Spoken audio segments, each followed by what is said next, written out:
What's up, everybody? Welcome to Mad Blood. My name is Matt, and today I want to talk about Jordan Peele's Nope, and why after 2 years, I still think Nope is one of the greatest summer blockbuster movies ever made. There's a ton to get into in this video. I'm really excited to make this video. Let's just jump right into it. First of all, I want to talk about kind of just the overall look of Nope, how the movie was shot, because it's very unique, especially in the horror genre, how this movie was shot and made just overall. But let's get into that first topic, like I said, of just how the movie was shot. So the cinematographer on this movie is a legend.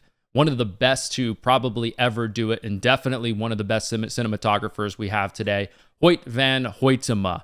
You probably recognize a lot of his work in movies like Interstellar, Dunkirk, Spectre, Ad Astra, Tenet, Nope, and then recently Oppenheimer. So clearly a long list of projects that Hoyt has done that is just incredible. Not only great movies, but the look of those movies for the most part are amazing. An IMAX camera is essentially a character in the film, or a prop, and an important prop, an essential prop. So I worked with Hoyt van Hoytema, and one of the first things I asked him was, Hoyt, forget the movies, if you had to get an image of a UFO in the sky, you had one shot, and it was for posterity, for the human race, what would you do? What would you use? And he goes, in his classic Dutch accent, Jordan, I would use an IMAX camera. One thing, like when Hoyt is going to be helping you make a movie, is the movie's going to look really damn good. And Nope is not an exception to that. This movie looks incredible. Like I've already said, the first horror movie ever to be shot on IMAX. I was fortunate enough to see this movie on IMAX, and it was just blown away on just the expansiveness of the movie, which also has this isolating feeling to it with this gigantic ranch, but it's so isolated and creepy at the same time. They used a lot of unique kind of ways to shoot this movie that were ever done before. They used 2 different cameras to do their day for night sequences. And if you don't know what I'm talking about when I say day for night, so a lot of the stuff that you see at night in this movie was actually shot during the day, which is a procedure they call day for night. And essentially in this movie, though, they used 2 different cameras that were kind of capturing the exact same moment. One of them an infrared camera to make the day for night shots even better. Obviously, they kind of did a lot of stuff in post in the sky and whatnot, but the way this movie looks, I'm a big fan of like that day for night look in this movie. It's got like a bluish tint to it. You can see a lot of the details that you can't see in some movies that are just shot at night, and they're really, really dark with a lot of, that's a style that we see in Hollywood for sure, is just like these really almost too dark night sequences, but not in this movie. Nope is shot incredibly well at night. Like I said, the details are great and all that, but yeah, Hoyt van Hoytema, incredible job just shooting this movie, making this movie look amazing in so many different ways. So going into Nope, one thing that Jordan Peele knew, and I mean, he started writing this movie before the pandemic, but one thing he knew when they were going into production for this movie was, with Nope, all right, I've got to make something that's going to essentially force people to go to the theaters, because the theaters were struggling at the time.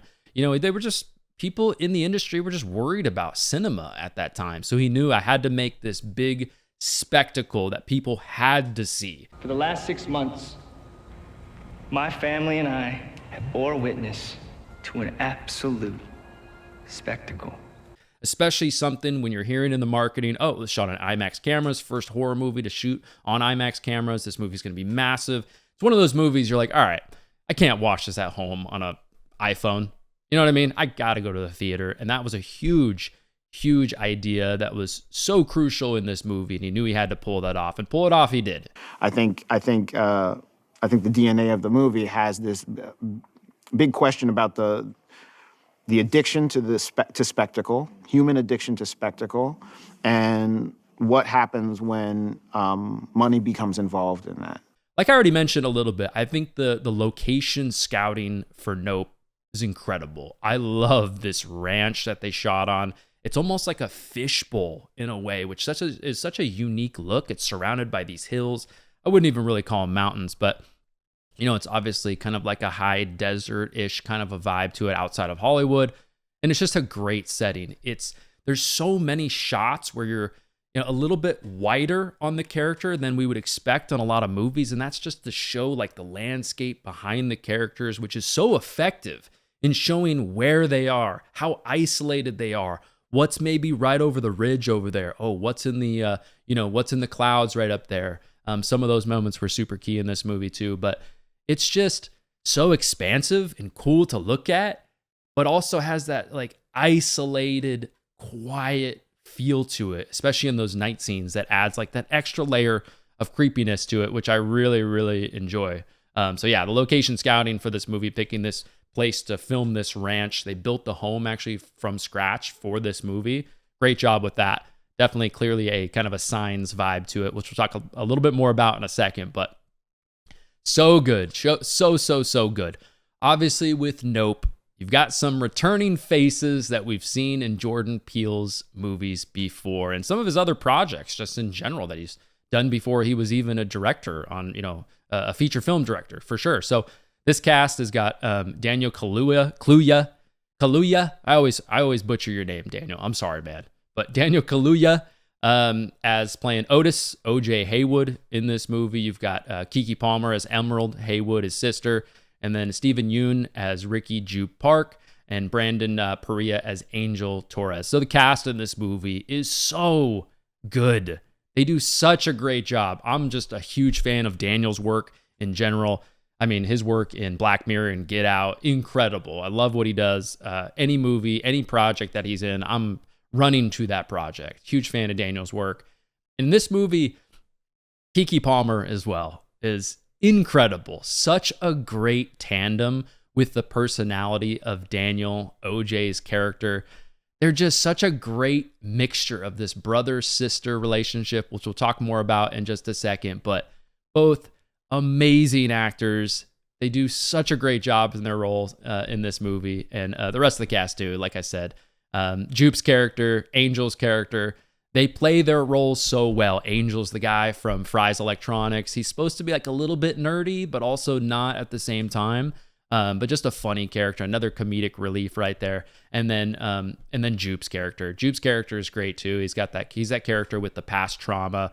He's that character who's clearly like a very nice guy, but he's also like exploiting kind of the spectacle of this thing in a way as well, which we'll talk about more.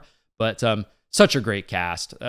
They just absolutely killed it with the casting in this movie, and a huge part of the movie's success, and a huge reason why I enjoy this movie too. So I've talked about this a bit, definitely, in my review of Get Out. If you haven't checked that out, it's on my channel. I just posted it, a couple weeks ago or something like that. But Jordan Peele, this movie is another indication of how great Jordan Peele is at blending genres. For me, I've mentioned this a little bit in the past, but when I look back on some of my favorite movies ever, I think to myself, what did those movies have in them that I enjoyed so much? What it just draws me to those movies? And in a lot of cases, it's this blending of different genres, which gives it this unique feel to it. You know what I mean? Yes, I love movies that are just horror, just scary, just action, just comedies. When they're pulled off well, that's great. But there's something so unique about what Jordan Peele does with blending these genres. He almost doesn't like to call his movies horror. You know what I mean? Because there's such a blend in different genres. And that comes obviously from his different backgrounds. He's always been a horror fan, but his background in comedy and other aspects of that. And also just, I mentioned the cast, but pulling comedic actors who are known for doing comedy into more serious roles where they're also, having some funny moments too, but more serious roles, because comedians are pretty damn good actors overall. There's a lot of great comedians that I think are very underrated and could do things well outside of just comedy. But yeah, just blending genres in this movie. There's so many moments where you're laughing, you're crying, you're watching something that's scary, that's tense. It's just, there's so many things here. It's an action, massive, blockbuster spectacle with also horror, bloody scariness to it. And it's just, Nope's incredible at blending these different genres, and Jordan Peele nails it once again in this movie in that aspect for sure. So There's also, of course, it's a Jordan Peele movie, so there's so many themes in this movie. And we'll talk about a ton of stuff like with OJ and Emerald's relationship and whatnot. But you've got themes in this movie like the Hollywood exploitation of this movie, trying to capture everything at every moment. The guy, obviously, from TMZ shows up on the motorcycle, falls off his motorcycle, is like damn near dead, but he still wants OJ to take pictures of him, videotape him. Got to capture every moment. Can't live in the moment. You got to be at a concert and filming that concert. You know, it's just that whole thing is a cool, not only something that's pertinent to the modern era today, which is always great in movies when they take something that's happening and relatable and put that in the movie, but is just an interesting thing that's been going on, obviously, for as far back as we can remember. Obviously, as well with Jupe, we get the whole aspect of dealing with how different people deal with trauma from their backgrounds or failed careers or just different things going on and trying to transition into being something again or falling off the map and trying to gain that back or having something terrible happen like Jupe had, Ricky Park had happen when he was a child actor on the show. So that whole aspect is so interesting too, in watching these characters' journeys with their trauma and the Hollywood exploitation, and then all the other things and the different themes in this movie, which Jordan Peele just continues to nail, which also makes the rewatchability of Nope and a lot of Jordan Peele's movies. I mean, he's only had 3 so far, but still, that he's directed. But the rewatchability just that much greater for you, because every time you go back and rewatch the movie, whether it's Get Out, whether it's Us, whether it's Nope, you're getting something new almost every single time. You're being rewarded for going back and rewatching the movie. I know for me, going back and rewatching Nope, I'm picking up so many little nuances that I'm like, oh, damn it, that's brilliant. That's awesome. Never noticed that. The attention to detail from Jordan Peele is something that I know is going to be brought. You know what I mean? I just don't ever feel when I watch a Jordan Peele movie that it's lazy. I feel like everything has intention to it. Every theme and storyline and little like Easter egg that's in the movie. Every little tiny little thing in the background like has an intention to it. The music, a specific intention to it. A lot of times he'll tie in the music that he plays in the earlier stages of the movie to the end of the movie and little themes. It's so good. I mean, just little things like when Keke Palmer's character and OJ are driving by that like RV lot and it's got like the inflatable guys, ties that in later in the movie, of course. You know what I mean? So every little thing like that, you look at on screen and you're like, oh, that's going to be tied in somewhere and I can't wait. So it's just, it's so good. It's so good. But I love movies like this where you get to watch these main characters that you enjoy formulate this plan to kind of figure out what's happening, first of all, and then figure out a trap. I don't know, maybe it's, growing up as a kid in kind of the late 80s and 90s and whatnot, and so many movies did revolve around like younger people trying to like figure out, these plans on their own and formulate these traps. I feel like that was a huge trope just in movies in general, which I've always enjoyed, but I love in movies like this where they do that. You follow the journey of the characters trying to figure this out on their own and come up with like a trap that's going to work. It's obviously going to have some fails to it, which is cool to watch too, and that's like an enjoyable up and down experience as well because it's not a perfect plan. But it also makes it so much better when it's a story that's not believable, because if it's a believable story, you're just going to call the army, you're just going to call the police, you're just going to call like somebody with more firepower, with more technology to help you out and just solve this thing in 5 minutes. But when it's a story like this, it's UFOs or it's a secret society and Get Out, people just don't believe you. So what does that do? That leads to us now watching our characters have to figure this out on their own, which I love. And I can't help but think about a movie like A Nightmare on Elm Street, where Nancy nobody believes that somebody in her dreams, there's a guy in your dreams killing you. Nobody believes it. So that leads to our main characters having to figure out a plan and a trap. And that's just enjoyable for me to watch. I love that. And love that in Nope, how we watch these characters that we love figure out this whole thing. Love that. Love that. This movie obviously is a mixture of so many different movies. Jordan Peele loves to take inspiration from some of the classics. You've even got a little Wizard of Oz in here, but Close Encounters for sure, Jaws, obviously, and so many other movies, which I love. There's clearly some homages to especially movies like Jaws, which is well known as just being that like quintessential summer blockbuster movie. One of the greatest movies ever made, of course. We'll talk about more Jaws stuff in just a second, definitely. So, and then, you know, the exploitation thing and as just a society and humans, we're addicted to spectacle. And spectacle is a theme and something you'll hear in Jordan Peele interviews with this movie, and something that is just from beginning to end in this movie, such a massive theme. It's just that spectacle and our addiction to watching the spectacle, which doesn't really show up it hits home probably the most in this movie when you're thinking about the Star Lasso experience at Jupiter's Claim.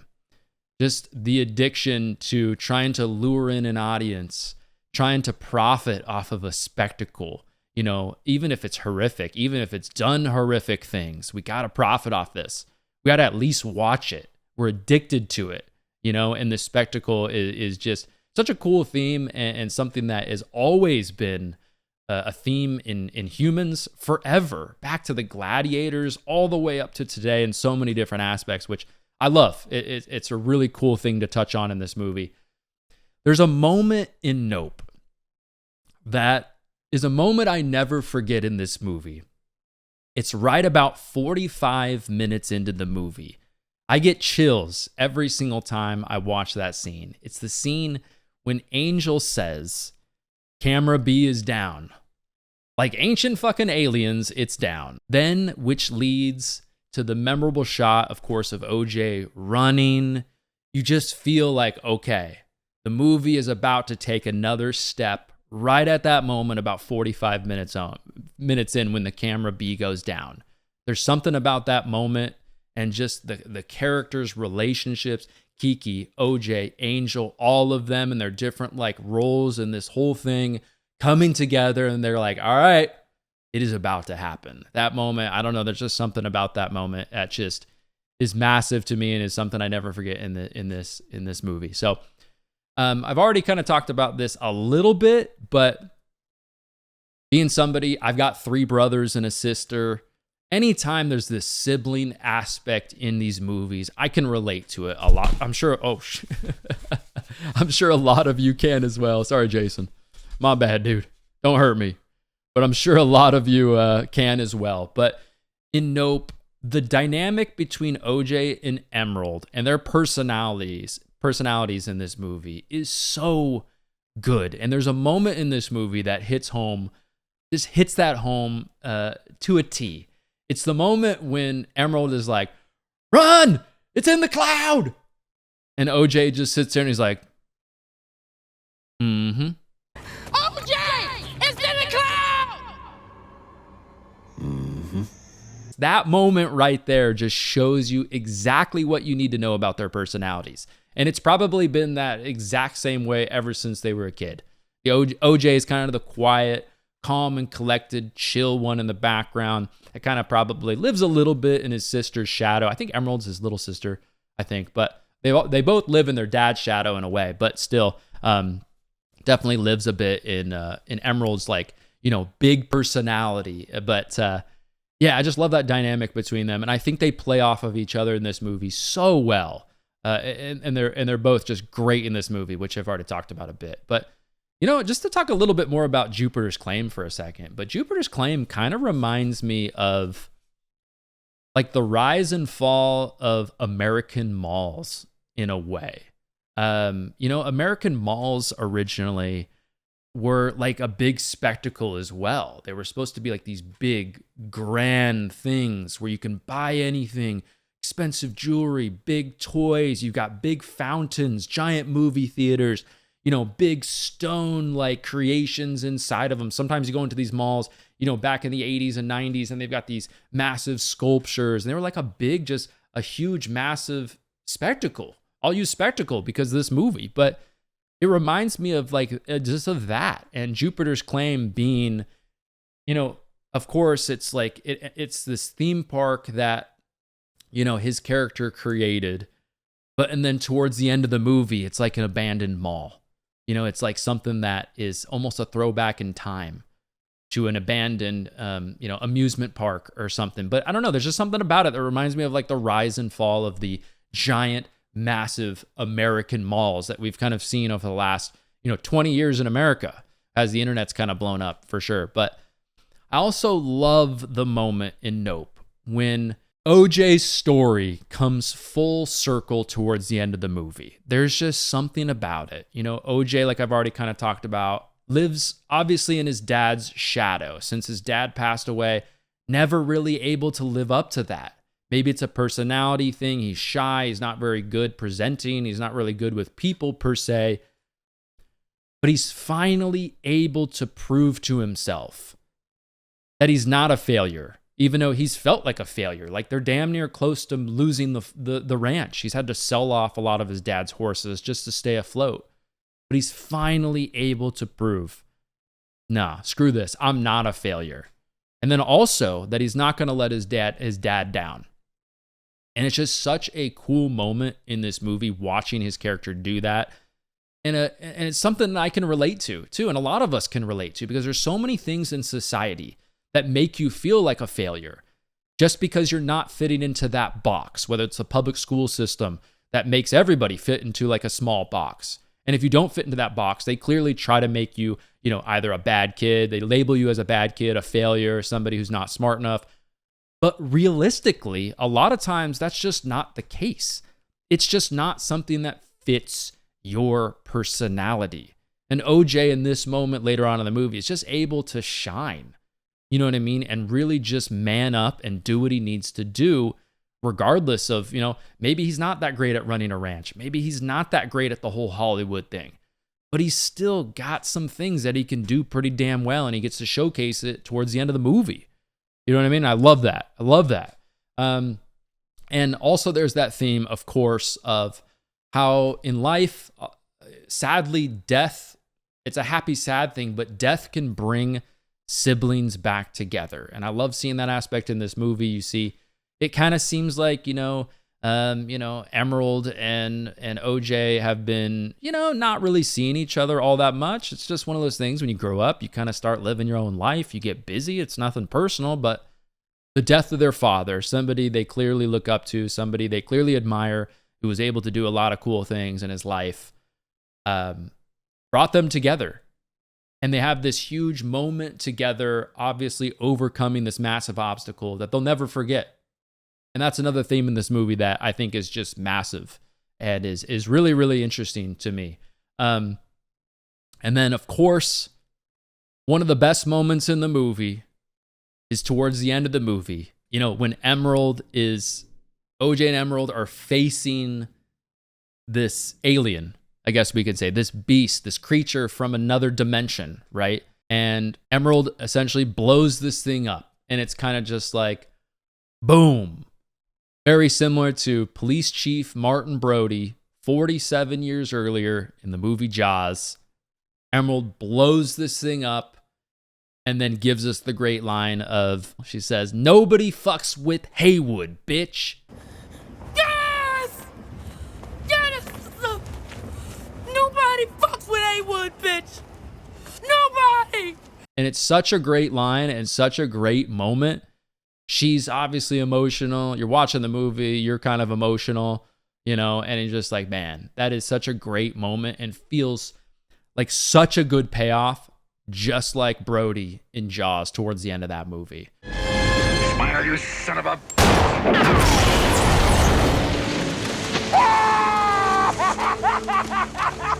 Such a great moment in Nope, and definitely a moment I'll never forget. And then, of course, OJ shows up, which is another great moment in the movie. But yep, that is my overall thoughts on Nope. Another incredible Jordan Peele movie that I love. So much rewatchability to it. So many great themes in it.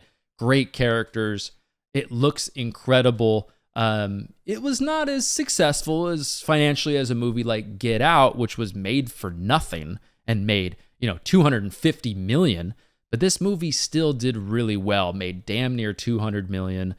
Clearly a much bigger budget. Universal was like, Jordan, here you go. Here's the keys to the car. Do what you got to do. And he got his chance to, like, with no really bumpers, just go ahead and make what he wanted to make, which was a massive blockbuster spectacle. And he just kills it in this movie. All right, everybody, thanks for watching. Go ahead and check out one of these videos next to me if you want more content from me right now. I'll make sure to link my review and my thoughts on Get Out as well. Another masterpiece from Jordan Peele. Definitely want to check out that video. If you enjoy horror content like this or just content like this in general, make sure you subscribe. I also have a Patreon. If you want some more content from me that's exclusive only to Patreon and you want to support this channel in kind of an extra way, you can head on over to Patreon. Link is in the description for that. Follow me on social medias as well.